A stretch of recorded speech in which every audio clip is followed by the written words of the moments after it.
I'm Nancy Cavey, National ERISA and Individual Disability Attorney. Welcome to Winning Isn't Easy. Before we get started today, I've got to give you a legal disclaimer. This podcast is not legal advice. The Florida Bar Association says that I've got to say it, so I've said it. Nothing is ever going to prevent me from giving you an easy to understand overview of the disability insurance world, the games the disability carriers play, and what you need to know to get the disability benefits you deserve. So off we go. How much are you entitled to when you file a claim for your long-term disability benefits? If you're totally disabled, your benefits are going to be based on a fixed amount that you purchased and perhaps maybe even bought some additional increases. You may have started with $5,000 per month in coverage, but you've exercised options that let you buy it up and now have $6,000 worth of coverage. That's pretty easy. But what if you've got a residual disability benefit claim?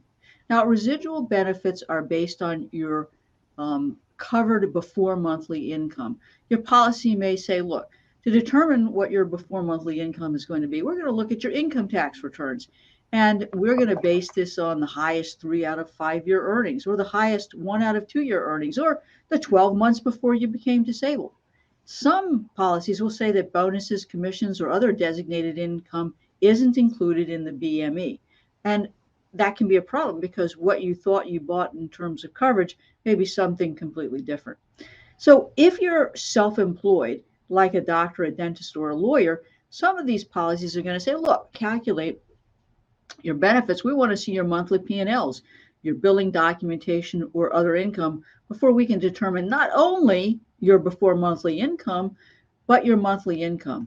Now, why is all of this important? Well, because the calculation of your before monthly income is the starting point to calculating your benefits. And that calculation is going to be done monthly. So today's episode is all about the wonderful world of before monthly earnings calculations.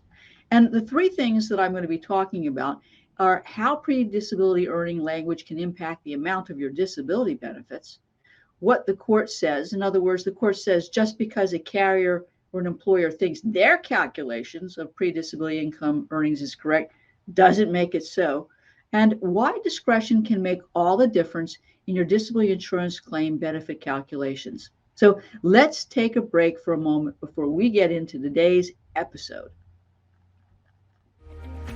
Have you been robbed of your peace of mind from your disability insurance carrier? You owe it to yourself to get a copy of Robbed of Your Peace of Mind, which provides you with everything you need to know about the long-term disability claim process. Request your free copy of the book at caveylaw.com today. Welcome back. Let's start with how pre-disability earning language can impact the amount of your disability benefits. Now, one of the nastiest surprises when you stop working and apply for your benefits is to find out that you're not going to be getting the amount of the benefits that you thought you signed up for when you took out the policy.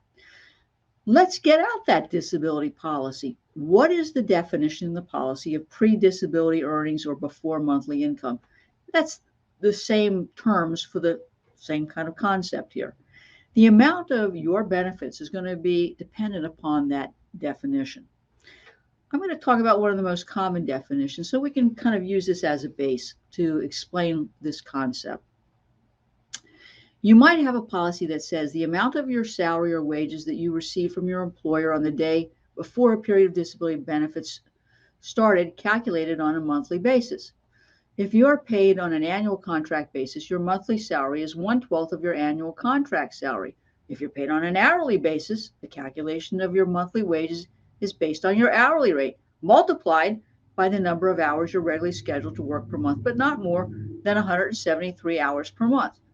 Now, that's a whole lot of words, isn't it? And we need to kind of parse these words to figure out exactly how to calculate the before monthly income. In that definition that I just read, the two most important provisions are the day before a period of disability and also monthly basis. Well, let me give you an example because I think examples are a good way to understand this stuff. This is from a case called Morris versus Aetna Life. It's a California case of August of 2021. So Morris took sick leave and had cancer surgery during the sick leave, including chemotherapy. Aetna paid her long-term disability benefits in the amount of $6,229.17 per month on the assumption that she was paid biweekly and on the assumption that she got 26 paychecks per year. But guess what? She was paid semi-monthly, which means she got 24 paychecks per year and not 26. And in fact, she was actually on an annual contract. Well, years later, Aetna discovers the error of its calculations, and they demand repayment of $56,478.17. Aetna wanted its money back. So what did it do? Well, they started withholding her benefits to recoup the overpayment. What did Morris do? What she should have done, sued.